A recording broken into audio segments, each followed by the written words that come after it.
what's up guys? Shining Polaris again. Thank you for tuning in. Another video of my thoughts on this week's Dynamite episode. It was just your regular episode. It wasn't like the past two, which like just generated like 1 million views. It's just your average episode. I felt like this episode had a lot of promo segments in it than matches, but yeah. But we'll go through all of that. First match was I really liked it. It was Dark Order with Adam Page versus Hardy Party, and if you guys watch Being the Elite, obviously Dark Order is trying to recruit Adam Page, and on this week's Being the Elite, it was really funny. The Cowboy Day thing was hilarious, so they kind of brought that into this match as they all came out with that like toy cowboy hat. It was just very cute. I really enjoyed this match because first you had Excalibur that said that called the Dark Order team the Good, the Bad, and the Hungry. I thought that was hilarious. And then and then it just seemed like Adam Page is just having so much fun. Like his smile is just like looked very genuine to me, and it's just so good. So I don't think he's going to join the Dark Order, but at least like side with them for a while, or at least till Brody Lee come back and beat the crap out of everybody. But yeah, so obviously with Hardy Party, you have Matt Hardy, who is going on this new elitist the gimmick that he's going. So he's basically being like a cocky asshole, and you could tell that Private Party is getting a little bit annoyed of him. So yeah, again, match was great. You got two great teams going at each other. I really enjoyed the part where anytime that John Silver gets to ride on Hangman Page is a highlight. So he did that once in the match. The Dark Order and Adam, they had some really good offense on Private Party. There were some really cool moves that they did. I will say one that looked very brutal in the match was when Matt Hardy got John Silver and did the twist of fate of him, like from the apron to the ground. It really looked painful. But so this match, I really thought Dark Order was going to win it, but in a way, I'm not surprised or mad that Hardy Party won. So how they won was you had Private Party hit the gin and juice, which is their finisher, on Alex Reynolds, and just as Mark Quinn was about to pin him, Matt Hardy tagged himself in and then did the pin himself. So at the end, he was basically saying like, yeah, I won this for my team, even though he did it. And you could just see in the face of Private Party, they're getting like very frustrated. And of course, Matt Hardy looks at Adam and he's like, yeah, that's how you win, like I'm the best, that kind of deal. So obviously this is building to a light Adam Page and Matt Hardy feud, which is good. I'm excited to see that too. And as long as we keep that Dark Order and Adam Page storyline going, I'm all for it. So that was your first match. Then the next was the first of many promo segments. It was the Inner Circle one, just about like what MJF and Chris Jericho think about their dinner debonair segment. I guess they made it a New York Times like list of best segments or something. I don't know. I didn't really look into that. But obviously you had MJF just totally sarcastically saying that Jericho is so good. So again, you get to see the rivalry or whatever brewing in there. Like you know that MJF is up to no good, but he always is. So then next you had another segment. This was like a Christmas segment with Brandy and Cody, and they're like in their house and they open a gift, and the gift was the announcement that Brandy's gonna have a baby next year, which is very good. Congratulations to them. Again, unpopular opinion, I'm not really a big fan of Brandy or Cody, and I'm definitely not a fan of Brandy. So this segment just seems very condescending to me. Like, really, like everything could have been fine. Like, I would have been happy with the segment, but then they opened the gift box was like Gucci brand baby shoes. I'm just like, really? Is Gucci a sponsorship? Because but yeah, it just seems very condescending. And then it went right into the next match, which was Cody's match against Angelico. And of course, you have Cody with his very huge long entrance. Like seriously, keep the long entrances to the pay-per-view. It's getting a little old on Dynamite because his entrance takes like 5 minutes when it really should take 30 seconds. And of course you had him and Brandy out there, and they're just like hugging and kissing, and it's just like, ugh. Anyway, but, I mean, congrats to them, but I just didn't like that segment at all. But this match, another great match. Like I've said before, TH2 is one of my favorite tag teams, and I'm really happy that they're finally moving up to at least some Dynamite segments. And again, good match because it's really cool to see Angelico wrestle, especially by himself, because when TH2 do their tag team, it's mostly Jack Evans because he does a lot of the high-flying stuff that AEW likes. And Angelico just has such a very unique submission style, so it's really cool to just to see a match with him alone.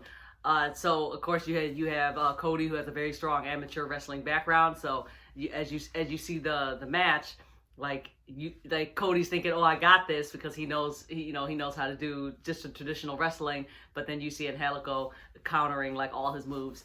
So that was good. It made Angelico look good, even though of course he lost, but he lost well. So like at the end you have Cody. He tried to do the crossroads on Angelico, but of course Angelico can counter a lot of his moves, so he countered that, and last second Cody did his Cody cutter off the top rope, hit Angelico, and then he pinned him. One of the funniest segments on this match, and unfortunately I think it was during commercial. Of course I watched the matches on Fight TV so I can see it. It was Jack Evans jumped on the apron to try to distract the ref or whatever, and then Arn Anderson came and like pulled him off the apron. And then as Jack was getting in the face of Arn Anderson, he just shoved him like get out of my way, and Jack Evans is just rolled away. It was just really funny how like get out of my way, like that kind of deal. It was just so funny. So yeah, so there you go. Cody wins for Angelico. Right after that, Team Taz came out, hit Ricky Starks, did a lot of the talking. That was just overall a funny promo. I love Team Taz. They're just great. You even have a little Hook on the side now, so I guess Hook is officially part of Team Taz. And as they were talking, you already know what's gonna happen. Lights come off, and then Sting comes out. So Sting comes out. He didn't do too much. He just kind of scared Team Taz away with his bat, and then it's just very funny because he just has a bat and everybody's like, oh, I can't attack anymore. So Team Taz kind of like just backed away as he has his bat, but he did his like little stare down thing, and then that was it for Sting. Again, with Sting coming back, I'm just very, very excited to see what they're gonna do with him. Obviously, we're gonna have some big Team Taz, Nightmare Family, Darby Sting, whatever get up that is going on, and I can't wait till we finally, get to the main part of that storyline there. Then next you have a Miro segment, and you know exactly how I feel about Miro and his best friend storyline.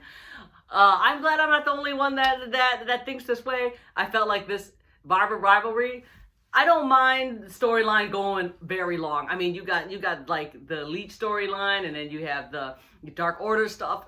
That can go on for months and it's fine. This is supposed to be like a small thing to just get through the slow seasons, but now I think this rivalry's gone over 2 months and it's literally going nowhere. But anyhow, Miro did his promo. Once again, mad at Orange Cassidy. Make really, this is, in my opinion, almost Raw level of bad a promo. He was saying something like, oh, he doesn't like Orange Cassidy because he doesn't care about the subscriber numbers and viewership numbers. What?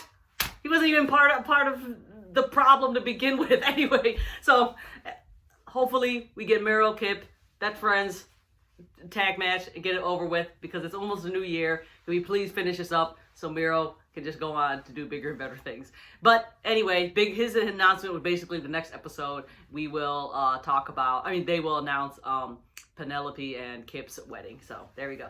All right, and then next, Eddie Kingston promo. Again, Love Eddie Kingston. He just had a birthday. So, so him, Brody Lee. There's a lot of people that just had a birthday this week. But anyhow, Eddie Kingston promo coming out there, killing it as always. This time he's calling out his two big enemies because he's in like two feuds now, which is with Pac and Lance Archer.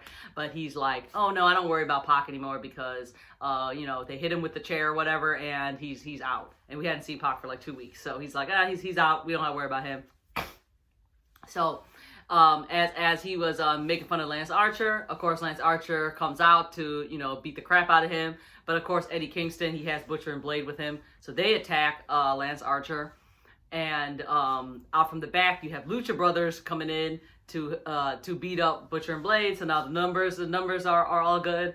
And then all of a sudden, Pac actually came back and he started attacking everybody as well. So that was good to see Pac back. As Eddie Kingston and the family started scurrying away, you had Pac and Lance Archer in the ring still, and they were kind of like looking at each other like angrily. And like I said, it was funny because Lance is so tall and then Pac is a little bit smaller, so that was really funny to see. But they were looking at each other angrily because they want to have the last, they both want to beat up Eddie Kingston. They're like, no, I want to kick his ass first. But anyway, so they just looked at each other angrily, but I guess they're on the same page because they both looked out of the ring to scowl at Eddie Kingston, and there you go. So we will have that all going. I believe next week will be Pac versus Butcher. So good match. So I'm excited for that. All right, next is another segment. This was with Dustin Rhodes. He was, just basically saying this is mostly direct to Evil Uno because Dark Order tried to recruit him, and they said they would give him a number 7, which is his funny old gimmick back in the day. So he was basically saying, like, I will never do 7 again. Don't even ask me to join the Dark Order. His goal is to beat them all up. So he's like, I'm just going to beat all you up until Dark Order is no more. So next week, we'll have Evil Uno versus Dustin. That will be a great match.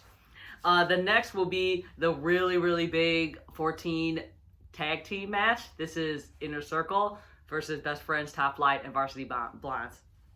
So this match originally was going to have Wardlow and Cutler in it as well, but they both got cut out of the match.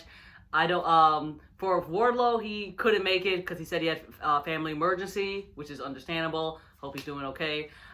But I would not be surprised if part of it was because of Cutler, because I read a little bit about it, but I guess what happened was JR, and I've watched some of JR's podcasts, and he's basically like he would criticize AEW sometimes, which they need. This is how they're going to learn if they don't, hear some like harsh criticism so they can change. Well, JR said he doesn't like those diving spots where people dive off the top rope and they land into the people waiting below, but he said it looks silly because all the people are like this, like ready to catch with their arms out like that. That does look really silly. I mean, I don't mind it, but I can understand people not liking that, and they do it all the time. So it's like, do it once in a while. Anywho, Brandon Cutler went on Twitter and basically promoted this tag team match, but saying it in a mockingly way, like how JR said it. So he was basically mocking JR, and he got a lot of criticism on the tweet. So I would not be surprised if either AEW said we don't want Cutler in this match, or Cutler said he don't want to be in it anymore. I don't know. It's one of those. Anywho, you can go on Twitter. If you didn't delete that tweet, you can go on Cutler's Twitter and check that out. So, anywho, so you got the teams. I do not like these huge tag team matches, and I think a lot of people agree with me too. It's just too many. The last couple times they did it was like a disaster. I mean, I love all the Best Friends and Orange Cassidy matches. I had them all saved in my computer. I know, roll your eyes. One of the matches I cannot stand is them with Jurassic Express versus Inner Circle. That was one of the worst matches I've ever seen. So I will had very low expectations for this match. But surprisingly, it actually wasn't too bad. This was a little bit more organized than before. Because what I was actually afraid of, and though I love the Best Friends, because they are the most senior, hands down, the most senior members of their group, because Top Flight is super new, Varsity Blondes are also very new too, I was like, of course they're probably going to have Best Friends do most of the most of the stuff, but they did it. So that was actually really good. I actually, and again, I'm also a very huge fan of Brian Pillman, so I was very happy that he was started out first with Chris Jericho.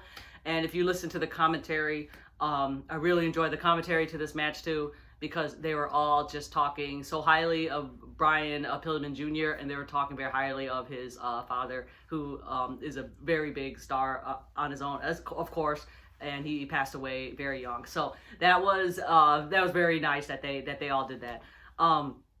So of course, like in the match, a lot of things going on. Of course, when Best Friends finally came in, they had them and Santana Ortiz started attacking each other because you got that awesome rivalry. And then Top Flight came in.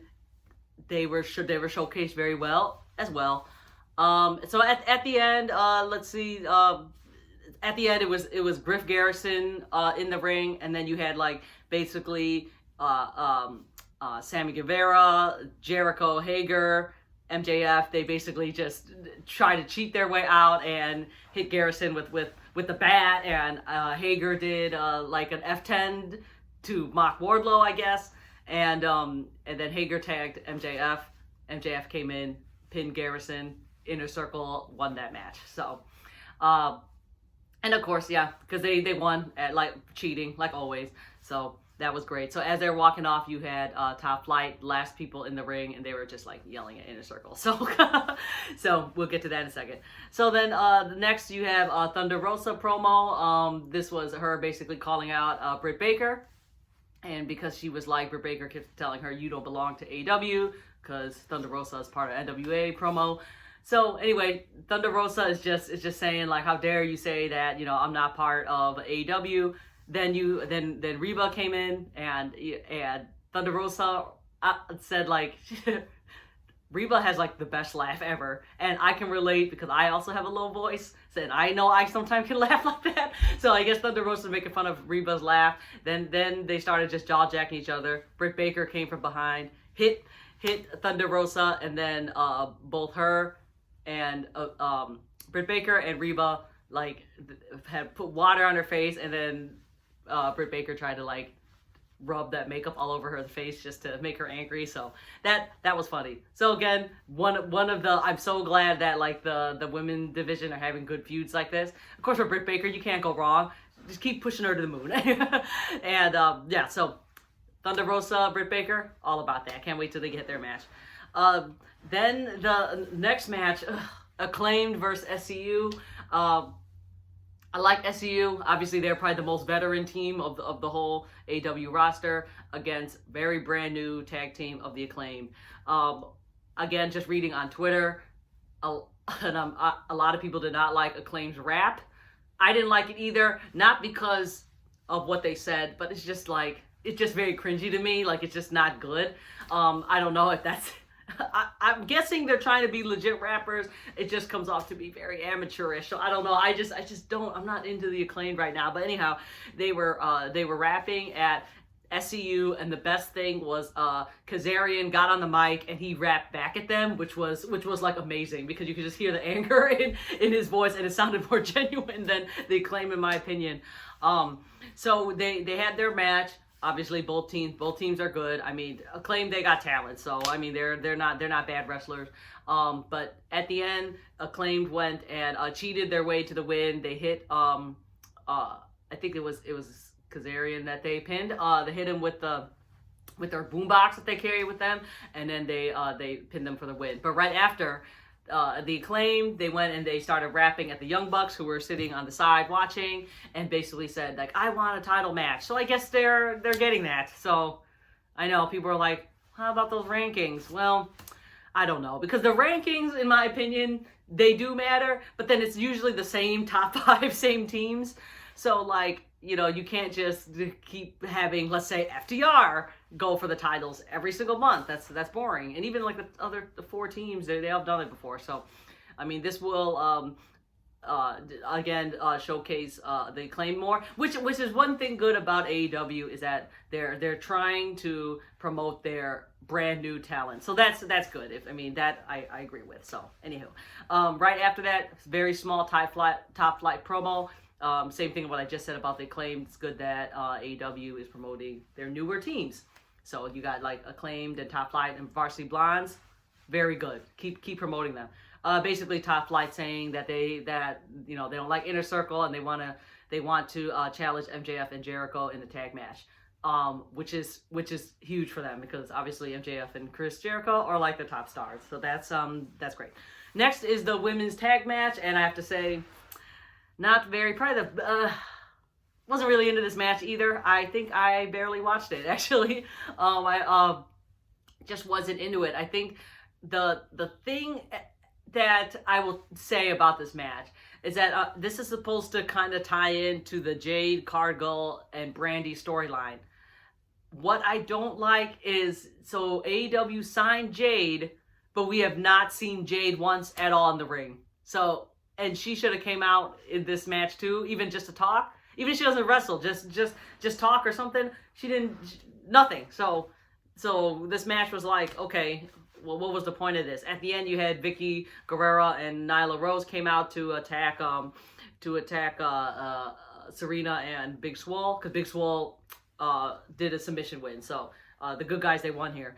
But it just seemed like it was kind of a match. So they need to build that storyline more if they want us to get more invested in it. Quick best friends promo. Basically, they're saying that, oh, Miro, you got an announcement next week. We'll be there. Okay, so that's all they said. Next is very short FTR promo. They actually got on the commentary and like yelled in the headset, and they seemed very angry, and it was actually almost hard to hear them because their mic was like so close to their mouth and they were screaming in the mic. So if you watch that, you'll know what I mean. But they were basically saying exactly what I said, rankings don't matter, and like no one cares about the tag team division anymore. Like they're just saying that they're the best, they're number one in PWI, blah blah blah, and they were making fun of Jurassic Express. So I guess you're gonna have FTR Jurassic Express feud sometime soon. Okay, last match, Kenny Omega, and I know this video is going a little long, so we'll try to make this back. Kenny Omega match with Joey Janela. The reason why we're having this is because Joey Janela, he could not compete in that Eliminator tournament because of COVID reasons. So he still is, deserves a chance for the title. So this is his time to, go against Kenny. If he beats Kenny, he will have a chance to compete for the titles. Obviously, you have Kenny Omega with Don Callis, and I'm telling you, I've watched Impact in the past, but not like regularly, just here and there.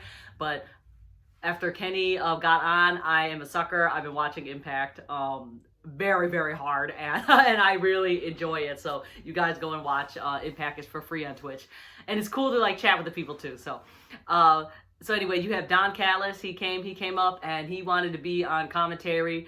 And he was telling, the best part was, he goes, because him and Tony Schiavone, that's another feud right there. That's hilarious. He goes to Tony, he's like, get the hell out of my way. And Tony's like, kiss my ass. And he's like, it was just so funny. So anyway, Don Callis got the microphone and he did live commentary, like actually in the ring area. Like he wasn't at the desk, and he just had the mic and he was just calling out all of Kenny moves.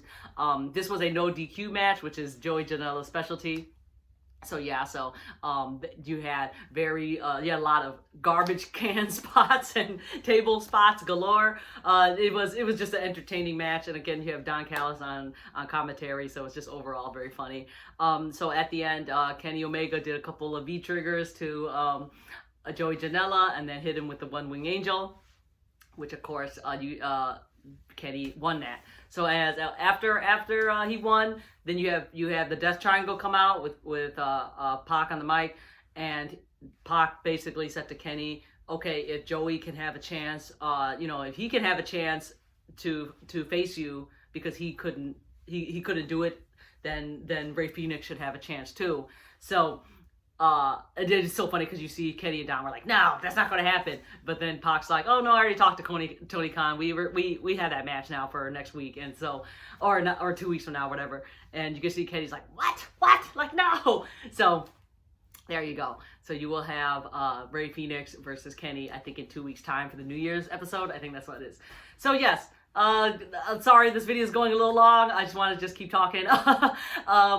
Overall, a good episode, just your average episode. I've said setting things up for, of course, they're going to have their big Christmas and 2 New Year's. I think their 2 New Year shows are going to be the bigger ones. So, all right. Thank you guys for watching. A little long. I know it's 25 minutes, but yeah, thank you again. Follow me on Twitter, Facebook, or whatever at Shining Polaris. And I will see you soon because today is AEW Heels. I will make a video of our AEW Heels meeting. So, all right. Thank you again. I will see you very soon. Bye.